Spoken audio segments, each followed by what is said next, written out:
Hey everybody, it's Mr. Hefner again, and today we're going to get started on our new unit. It's called fiction, but I wish it were really called the short story. There's all kinds of fiction, from novels to plays to short stories, short stories. There's fantasy, there's science fiction, and what we're going to really do is we're just going to be reading short stories in this unit. We'll read a novel later on in this course, and we'll call that our novel unit, but the novel happens to be fiction. So anyway, officially it's called fiction. We're going to call it our short story unit. So let's get started now. All right, so here we are. As I said, this unit is officially called fiction, but since we're going to be focusing completely on short stories, we can also call it the short story unit. Short stories are interesting. You can see down here at the bottom it says an American contribution to literature. Novels are books, right? They require printing, stitching, binding. They were very expensive, you know, in the old days. But in the early days of America, we didn't have the kind of print presses we needed to make books, and people didn't have the kind of money they needed to be able to buy books. And so what they did do was they bought literary magazines, sheets printed, stacked together, folded, stitched down the back. They were very inexpensive, and you could fit a short story in one of those, and people read that as their entertainment. So the short story really kind of got its start here in America. Now, in this piece, in this unit rather, we've got this little quote here from Rudyard Kipling. Rudyard Kipling, you might remember, wrote the Jungle Book, and he said that fiction is truth's elder means older, fiction is truth's elder sister. It's the suggestion that we've been making up stories as human beings for a lot longer than we've been telling the truth, and I think there's truth in that. Now, the term fiction comes from a Latin word, fictio, and it means something invented or something created. So you know that fictional stories are made up, they're invented, and nonfiction is not made up or not invented. Fiction has a lot of different forms, as I said at the outset of this. Sometimes it's believable and very realistic. Sometimes it's totally unbelievable and wild. Those are fantasy tales. We have very short stories called short stories. Short stories are a little bit longer, up to about 3,000 words. There's the novel, which is a book all by itself with more developed characters, complicated plots that kind of shift and change as you're moving through them. And then somewhere beyond the short story and the novel is this thing called the novella. It literally means a short novel. All right, so the development of fiction, we know that people have probably been making up stories since there have been people, and that would have been the oral tradition. That was the unit that we just finished. We had a lot of stories, a lot of fiction in that unit. Now what we're going to have here is we're going to focus more on fiction that's been composed. And we know, for example, that the first novel, it was called The Tale of Genji, and it originated in Japan, which is kind of fascinating. We have novels coming from lots of different countries, and the earliest the earliest English novels that we know about probably go back to guys like Daniel Defoe with Robinson Crusoe. That's a really famous one. That's the story of the man who gets kind of shipwrecked on an island and makes friends with one native, fights off other natives, has all kinds of adventures, actually based on a real event, but the novel is completely fictional. Now, the short story is what we are going to be reading in this unit. And as I said, it actually originated right here in the good old United States of America. And it originated because of economics. People wanted entertainment, but we couldn't really print high-quality novels, and we couldn't afford to buy high-quality novels. So instead, we bought these magazines that had these shorter stories in them. You know some of the famous authors from that time. Washington Irving. He's the author of The Legend of Sleepy Hollow, which you know is famous for The Headless Horseman. Nathaniel Hawthorne. Edgar Allan Poe. We'll take a look at some of his stories in this unit as we go along. All right. Now, characters. We've got all different kinds of characters, and we started talking a little bit about the one-dimensional versus three-dimensional characters in our last unit. A character is someone in a story that the action centers around, and some different types that we have, stock characters. Think of like a store. A store has a stock room, the place where you keep all the supplies. When you need more tomato soup, you go to the stock room and you grab some tomato soup.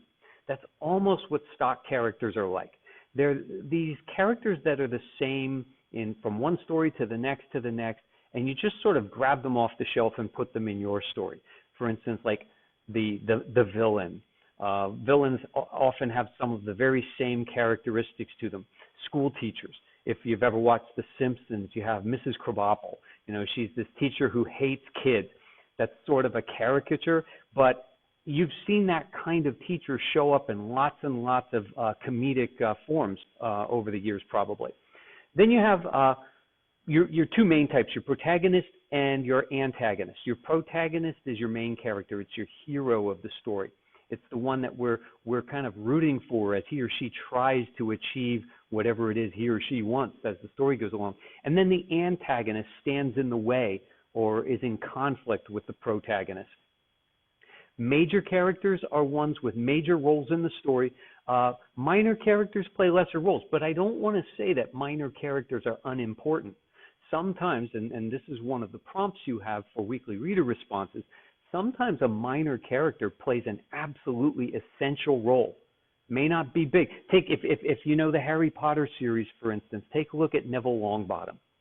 He's not a major character like Harry or Hermione or Ron. He pops in and out of the story from time to time, but as you get to the end of that 7-book series, he plays an absolutely critical role to the overall plot of the stories. We have static characters and dynamic characters. Once again, these are opposites. Static characters do not change. They're the same at the end of the story as they were at the beginning, where dynamic characters are more like real people. They grow, they learn, they go back on their word. They basically are changed by the events of the story as it moves along. And then finally, this is what we talked about in the last unit, one-dimensional versus three-dimensional characters. And one-dimensional is the same thing as a flat character. We can use those two terms. One predominant characteristic is all that we need to know about that character. And then you have the three-dimensional or rounded characters. These are more like real people. They have a whole set of emotions. They're sometimes not quite sure of themselves. They may make decisions that they later regret. They learn lessons. If you come down here, dynamic characters tend to be three-dimensional characters. There's just going to be a connection there. Static characters tend to be one-dimensional. They also tend to be, we'll connect that down here to stock characters as well. All right, so there's going to be an interplay of the different types of characters here, and a character doesn't fall into just one of these categories. You can use these terms to describe them in multiple ways. Now, the idea of creating characters is called characterization, and you can do this a number of different ways. Writers can just simply describe a character. That gets old pretty fast. They can do it through dialogue. And sometimes they just do it through the actions of the character. You watch that character, you listen to the way that character speaks, the way that character interacts with others, and you start to build a concept of what kind of person is this character. And that's when you're a really good writer, when you don't have to tell everything. There's an old rule in writing that says show, don't tell. And when you can show what a character is like, it's so much better. For instance, think about this. Mary walked into the room and she was angry. Okay, that's telling. Mary walked into the room and slammed her books upon the desk and flopped down into a chair with a frown upon her face. You know the same information, but now you saw it happen. And so it makes for much better characterization. Conflict. A story isn't a story without a conflict. Every story has to have it. And you know there are different types. There's external versus internal. External might be somebody fighting against another person or fighting against the situation in the world. Internal is that old, I want to do this, but I know it's wrong. Or I think I could do this, but I'm not sure I trust myself. Internal conflict is something we all deal with every single day in our lives, so we like to see it in our characters. External conflict, you can have the character versus another character, characters versus animals, characters versus machines, characters versus the weather. That would all be external. And then plot. We're going to look at something called the plot pyramid. I'm sure it's not new to you. You've probably seen it in other classes. But the plot is the story of the conflict. You start out with background information, introduce your character, What does this character want? What is standing in the way? What are all the things the character does to achieve the thing the character wants? The twists along the way. How is it resolved at the end? Does the character get what the character wants or not? And then sometimes there's a little wrap up at the end of this as well. And themes. We talked about themes in the last unit. The theme is the central idea. In other words, what is the author saying through this story? It's not just entertainment. There's something the author wants us to come away knowing when we're finished reading this. And we're going to get started in the story. The first one we're going to read is a story called The Monkey's Paw by W.W. Jacobs. And that story will have its own introduction. But thank you for staying with me till the end of this unit. And if you have a Check for Understanding quiz based on these elements, be sure to take that before the end of the class today. All right, see ya.